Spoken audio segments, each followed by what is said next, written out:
Bonjour à tous, on se retrouve dans une vidéo un petit peu différente de ce que je fais d'habitude. On va se faire du Civilization 7. En fait, je voulais faire cette vidéo depuis... Ouais, ça fait peut-être bien 2 semaines que je me tâte à faire une vidéo sur Civilization 7. J'attendais ce patch en fait, parce qu'il y a des choses très intéressantes, enfin je trouve, qui sont arrivées dans le patch. Et je joue beaucoup au jeu en ce moment. Euh, je me spécialise beaucoup sur certains dirigeants, vous voyez, j'ai beaucoup joué Isabelle. Donc je vais vous proposer une game avec Isabelle, je pense. Parce que je pense que c'est là que je me débrouille le mieux et que je peux vous apprendre des choses. On va essayer de faire quelque chose d'un petit peu didactique, pédagogique, comprendre un petit peu ce qu'on fait dans la partie, etc.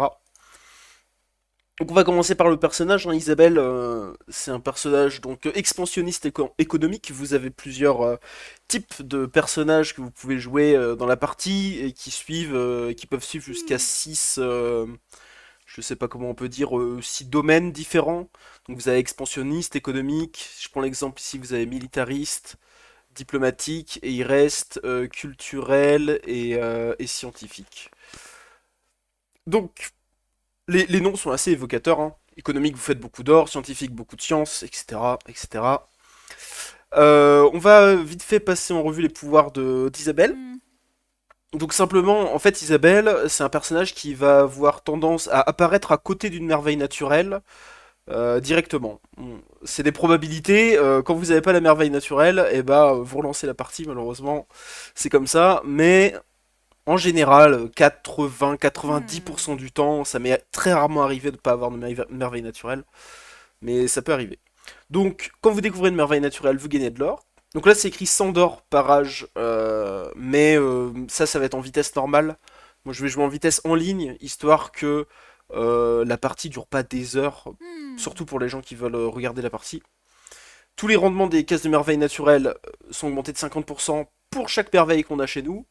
Ça a été rework il y a un petit moment. Avant, c'était un petit peu différent, mais donc là, plus on trouve de merveilles naturelles, plus on fonde de villes sur ces merveilles-là, et plus les rendements des merveilles vont augmenter.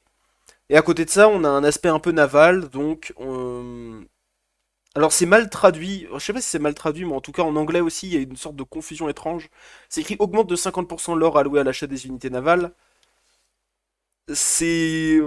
Ça veut surtout dire que les unités navales coûtent moins cher, un tiers moins cher en fait. Euh, Ouais, j'ai du mal un petit peu à expliquer comment ça fonctionne, mais bref. Et vous avez le coût d'entretien en or des unités navales qui est réduit de 1. Dans Civilisation, les unités coûtent de l'or à chaque tour, donc là au moins les unités navales coûtent un peu moins cher. Dans le jeu, vous pouvez choisir des souvenirs qui se débloquent en montant de niveau sur les personnages, le niveau maximum étant le niveau 10. Moi je vais tout de suite aller chercher ceux que j'ai simplement débloqués avec Isabelle, donc Bijou de la Reine, qui octroie de l'or à chaque case de... Alors c'est écrit pour les merveilles naturelles, c'est pour chaque case de merveille naturelle, donc si vous avez une merveille naturelle qui fait 3 cases, et vous avez 2 d'or 3 fois, donc 6 d'or tous les tours, donc ça peut aller très vite, surtout que le personnage est censé apparaître à côté d'une merveille naturelle. Et dans la même veine, le deuxième souvenir, c'est pas de l'or, mais c'est du bonheur.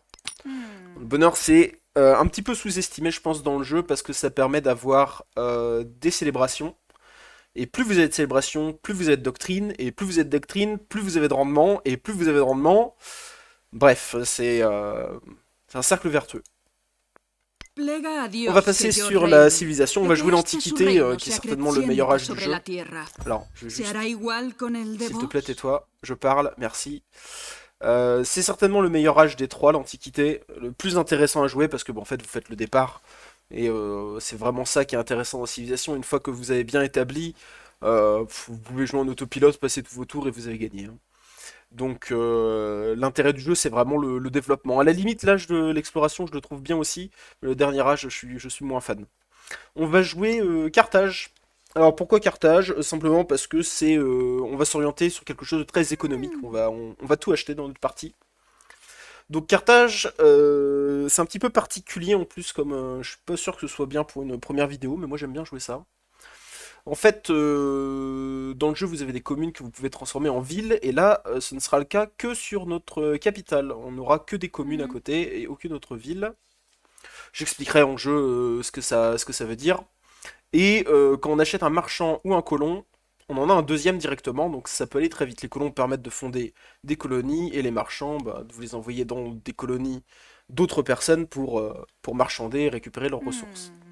Et là, vous avez tout un tas d'unités uniques. On va pas développer, on va voir ça au fur et à mesure. Au niveau des trucs de la partie, on va y aller en divinité hein, quand même. Histoire de montrer quand même du gameplay sympa. Type de carte, je serais bien tenté de faire du fractal. C'est jamais drôle d'être complètement sur des îles, mais en même temps on veut pouvoir profiter de combats sur les côtes avec Isabelle. Donc je pense qu'en fractal ce sera pas mal. Et on va partir alors, sur une petite carte. Peut-être pas. Non, on va partir sur une carte standard. Voilà, tout simplement. Alors moi, dans les options avancées, je vois... Voilà. Ça c'est le nouveau truc que je veux essayer, surtout. C'est bon, ça a l'air d'être... ça m'a l'air d'être bien. On va pouvoir lancer ça. Donc normalement, le temps de chargement est pas très long au début. Les temps de chargement, Isabelle de Castille, ils sont de plus en plus vous longs avez uni au vos fur et à royaumes mesure qu'on sous avance une dans la même partie. couronne et armé des navires pour des expéditions qui ont changé la face du monde.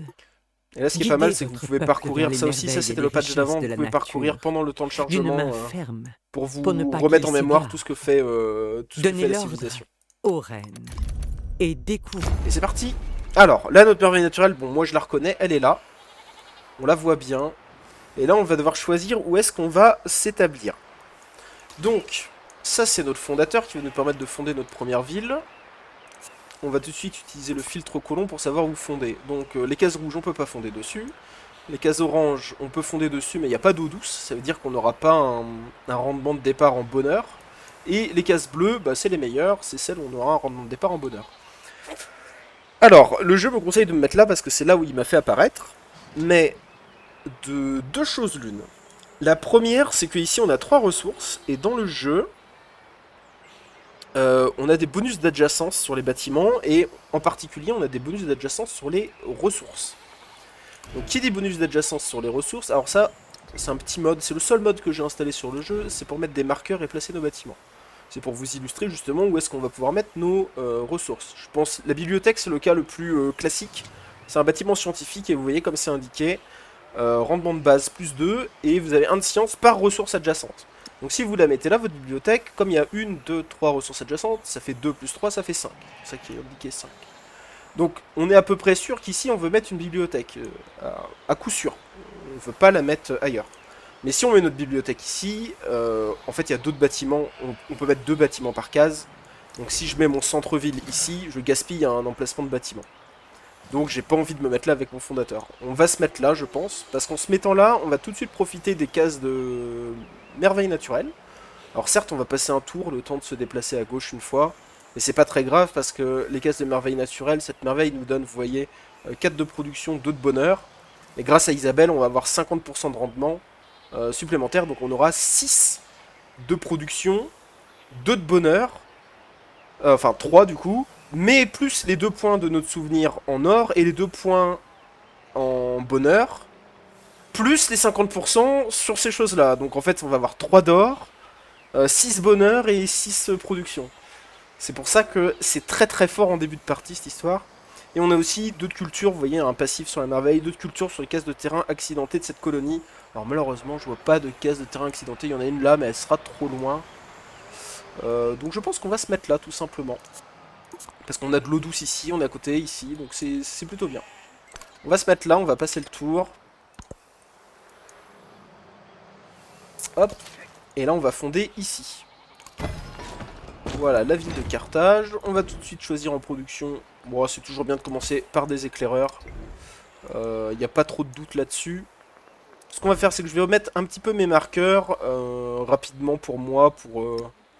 Alors voilà, j'ai mis, comme j'ai dit, j'ai mis ma bibliothèque. On va certainement mettre la caserne qui a les mêmes bonus d'adjacence. Par là-bas, on a des bons bonus. À côté de l'eau, c'est plutôt les bonus économiques, donc en jaune, et de nourriture en vert. Donc il faudra peut-être ici, je pense là c'est de la côte, peut-être ici. Là on a des belles cases accidentées à exploiter, donc celle-là, celle-là, celle-là, celle-là. Si on veut des cases accidentées, il nous faudra une briqueterie qui améliore nos mines, nos carrières, nos argilières. Tout ça c'est ce qu'on va faire sur des terrains accidentés. Donc voilà, ce qu'on va faire, donc on va commencer par notre mineur et euh, alors on n'a pas encore de cases à exploiter, donc là on est pour l'instant sur les trucs de départ. Euh, je pense que c'est une bonne idée de commencer à réfléchir au placement de tous les bâtiments. C'est un petit peu... on joue pas beaucoup au début, enfin ça dépend le point de vue des gens. En civilisation, moi déjà je trouve que ça fait partie du jeu. Vous voyez là, on a le monument, il a des bonus avec les montagnes et les bonus sont doublés avec les merveilles naturelles. Donc comme là on a 2 cases de merveilles naturelles, on a un très beau monument ici, qu'on pourrait faire avec notre palais, ou là derrière. Mais ce qu'il faut savoir, c'est que en fait on peut pas faire ce qu'on veut. Je peux pas mettre mon monument ici quand mes frontières sont arrivées là-bas. Il faut que les bâtiments ils se suivent. C'est-à-dire, si je veux aller là-bas, je peux pas faire des bâtiments sur mes merveilles naturelles, évidemment. Donc en fait, il faut que je fasse tout le tour par ici. Donc il me faut un bâtiment là, un bâtiment là, un bâtiment là, pour aller mettre mon monument derrière. Donc ça peut être très coûteux. On peut passer de l'autre côté aussi, mais j'ai dit qu'ici, je voulais faire des mines. Donc les mines, c'est pas des bâtiments. Enfin, pour utiliser le langage exact, les mines, les fermes, les, euh, les camps de bûcherons, les choses comme ça, c'est des cases rurales. Les cases rurales, vous pouvez les mettre partout dans la continuité des cases que vous avez déjà.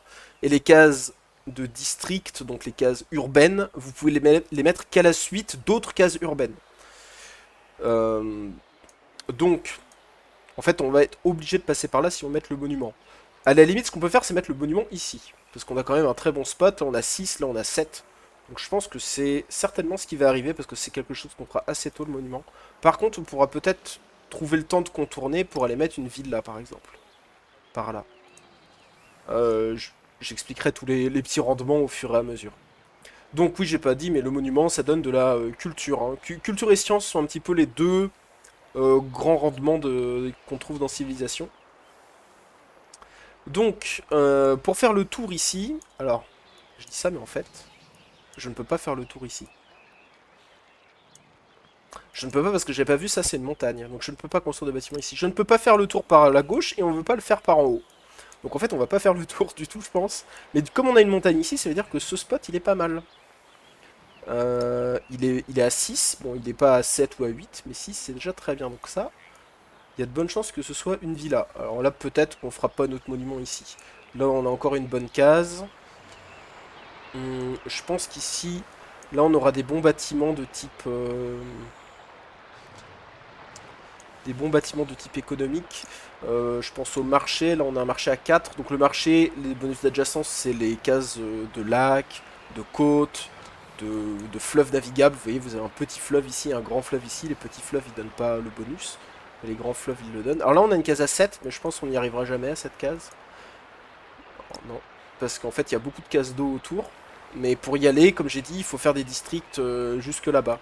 Alors on peut faire il y a des districts qui vont dans l'eau, hein, comme le quai de pêche, qui est fait pour ça. Mais le temps d'arriver jusque là-bas, vous voyez, comme là il y a des ressources, je peux pas traverser ces ressources, je suis obligé de faire le tour par la droite ici. Donc sinon, je pense qu'on aura des cases pas trop mal ici, on a une 3 parce qu'il voit que cette case, mais je pense que ça c'est de l'eau aussi. Donc ça, il y a moyen que ce soit 4. Donc de toute façon, ce sera là ou là. On va explorer un petit peu avant de mettre la suite de nos bâtiments. L'éclat du nouveau monde. Alors, bah, c'est se très bien, on débloque notre première matérialisa technologie, comme ça va me permettre de vous montrer un petit peu l'arbre des technologies qui est ici.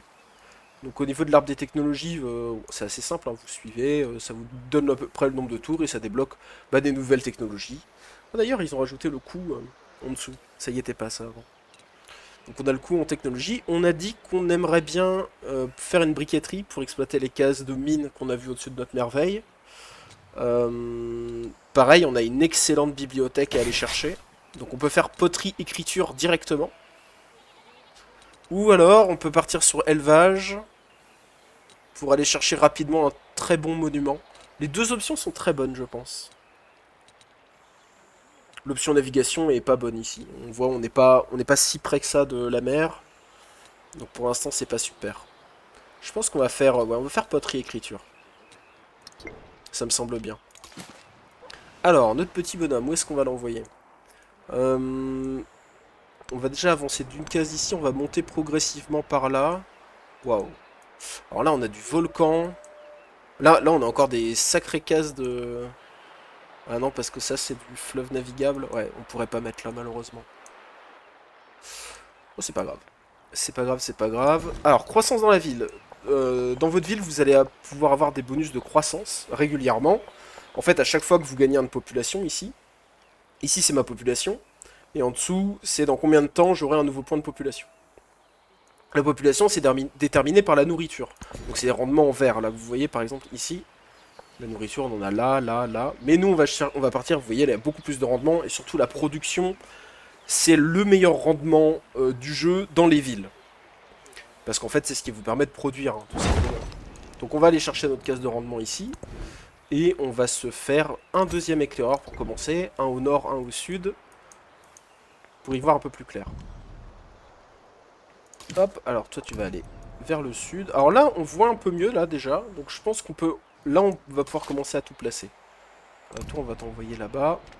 Et au niveau de la production, vous voyez, on me repropose un éclaireur. Dans 3 tours, j'aurai poterie. Ah, ça vaudrait presque le coup d'aller chercher un premier grenier, mais... D'ailleurs, je sais pas où est-ce qu'on va mettre notre briqueterie. Ouais, donc c'est le temps vraiment de se pencher sur où est-ce qu'on met quoi. Donc, on a dit ici, c'est pas mal de faire un marché, je pense. Oh, on a un marché à 5 ici. Bah, ça valait le coup d'attendre, peut-être. Après, c'est des cases accidentées. On veut les garder pour notre merveille. On a 2 cases accidentées ici qu'on veut garder. Vous savez, de la production, c'est vraiment beaucoup plus important que un point d'or. Donc, je pense que c'est beaucoup plus important de garder ces cases-là. Et on n'en a pas d'autres des cases accidentées dans le rayon de notre ville. Une ville peut aller jusqu'à 3 cases au-delà de du centre. Donc 1, 2, 3, on pourra pas aller plus loin que ces cases-là, vous voyez. Et par là, il n'y a pas plus de cases accidentées. Il y en a là, mais c'est trop loin ça. Et après, c'est trop loin. Donc ces 2 cases-là, on se les réserve. Donc en fait, on a une case ici, comme on a dit, et une super case à 7 là-bas, sinon une case à 5 ici. Ouais, cette case à 5 est peut-être envisageable, parce qu'il y a peut-être de l'eau encore ici. Ce serait pas étonnant. Parce qu'on pourrait simplement faire notre quai de pêche ici. Et pour rejoindre ici, il nous faut quand même... Ah, il y a quand même quelques petits... C'est quand même pas simple. Après, ici, on pourrait pas faire tant de choses que ça. Il faudrait que je vérifie aussi avec l'amphithéâtre. Là, on aurait un 6 et là un 6. Donc ça sert à rien d'aller tout là-bas pour notre amphithéâtre. À la limite, on pourrait même faire assez rapidement notre villa... mince. Notre villa ici. Comme ça, ici, on peut se réserver un amphithéâtre et une arène. Bon, j'ai bien conscience que je vais un peu vite, mais sinon, on n'avance jamais. Les, les bâtiments, retenez juste le code couleur, hein. Bleu, c'est scientifique. Violet, c'est culturel. Orange, c'est le bonheur. Vraiment comme les rendements sur le jeu. Un peu plus marron, c'est la production. Vert, c'est la nourriture. Et jaune, c'est l'or. Normalement, avec ça, c'est un repère visuel assez facile. C'est-à-dire qu'on a 2 cases à aller par là. Alors, cette case-là, je sais à peu près ce que ça va être. Ça va être une caserne ou une bibliothèque, parce qu'on a un bonus d'adjacence de 2 ressources ici. Donc ça, c'est pas mal. L'autre, ce serait là, mais en fait, on l'a pas, parce que ça, c'est dans l'eau. Donc là, ce sera certainement notre caserne. Donc si on a notre villa ici, alors peut-être que ce sera notre monument ici. Je suis en train de penser, on fera notre villa ici. Parce que le monument, on va l'avoir avant, et il va nous permettre d'avancer sur la suite. Et alors, le problème, c'est cette case. Qu'est-ce qu'on fait sur cette case? J'en ai aucune idée. Faut prendre en compte qu'on fera peut-être un grenier quand même. Parce qu'on va quand même aller chercher les ressources. C'est logique, hein, dans les rendements, on va aller chercher merveille, merveille, certainement ces 2 cases-là, et ces 3 cases-là. En case rurale, je parle. Donc si on va au moins chercher tout ça, ça veut dire que ça, le gibier, c'est un camp. Donc les camps, c'est boosté par les fosses de sillage. Ça, c'est un pâturage, ça va être boosté par le grenier. Et ça, c'est une argilière, ça va être boosté par la briqueterie. C'est dommage parce que là, on a vraiment les 3 types différents. D'habitude, on arrive un peu plus à... On arrive à faire un peu mieux. On aura aussi ça à terme, parce que vous voyez, c'est dans les 3 cases. C'est une plantation. Donc peut-être un grenier ici. Alors, grenier, fosse de sillage, peut-être briqueterie qu'on fera ici, par là. Ces 2 cases-là doivent être occupées. Donc pourquoi pas. Au niveau des bâtiments, on a le phare qu'on pourrait faire, mais il serait là-bas, quelque part ici. On n'a pas de visibilité sur la mer, donc je ne sais pas exactement où on placera notre phare. Euh, alors là j'ai mis la caserne, ce sera pas la caserne, on aura certainement une forge. Forge et caserne, c'est les mêmes bonus d'adjacence. Académie, pareil, même si c'est beaucoup plus tard. Je pense qu'on pourra se faire... Alors j'aimerais bien faire ici quand même mon marché. Je sais que c'est un petit peu exagéré parce qu'en fait on pourra faire un pont avec un bain. Un bain à 6 ici. Le bain ne se fait que sur des cases... comment dire, inondables mais pas profondes. Enfin que sur des fleuves. Donc des petits fleuves comme ici ou des grands fleuves comme ici. Donc là ça pourrait être un bain. Et comme ça ici on pourra faire un marché. Le marché ça a la même bonus que les jardins. Donc on fera un jardin avec notre marché. Après on aura un phare qu'on mettra là quelque part. J'aime bien ce plan. Parce que là on a quasiment tout distribué. Et maintenant qu'on sait qu'on va tout distribuer de cette façon, on va pouvoir réfléchir à placer des merveilles. Euh, et alors là, les merveilles, bon, là pour le coup, elles sont en dessous, il faut les connaître. C'est un petit peu le défaut. On sait qu'on va aller chercher ça, et on a pas mal de forêts tropicales et de bûcherons. Donc moi, je pense instinctivement à un... Comment il s'appelle? Le Mundo Perdido, ici. Ça nous donne du bonheur et de la science sur les cases tropicales. Et on voit tout ça, c'est de la forêt tropicale. Alors, c'est pas parce que j'ai un œil avisé et que je vois des palmiers. En fait, les cases tropicales, elles donnent de la science. Donc c'est pour ça que je sais que c'est des cases tropicales. Vous voyez, ça c'en est une. Ça c'en est une. Ça c'en est une.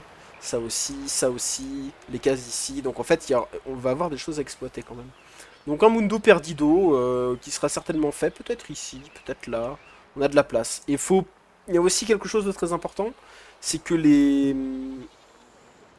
bonus d'adjacence dont j'ai parlé ici, tous les bonus d'adjacence du jeu, donc les scientifiques, les culturels, ceux qui donnent du bonheur, les bonus économiques, de nourriture, etc., tous sont améliorés par les merveilles. Donc en fait, il faut essayer de mettre les merveilles le plus possible à côté d'un maximum de quartiers. Donc en fait, c'est pour ça que je pense que mon Mundo Perdido, il est pas mal là, parce qu'il va booster ces deux-là. J'aurai un Mundo Perdido. Enfin, une autre merveille intéressante peut-être ici, parce que ça va booster ça, et que c'est le seul boost qu'on peut faire sur les bâtiments qui est ici. Peut-être une merveille ici, pour booster ces deux-là. Et après c'est à peu près tout. Hein. Donc ça nous fait que 3 merveilles. Alors c'est pas terrible, mais on pourra peut-être se faire une merveille dans l'eau, là, un colosse, par exemple. Qui boostera cette case-là. Ou alors là, parce qu'il pourra booster les deux. Ouais, ici ça a l'air mieux. Euh, On peut se faire une grande stèle aussi. C'est un peu un classique.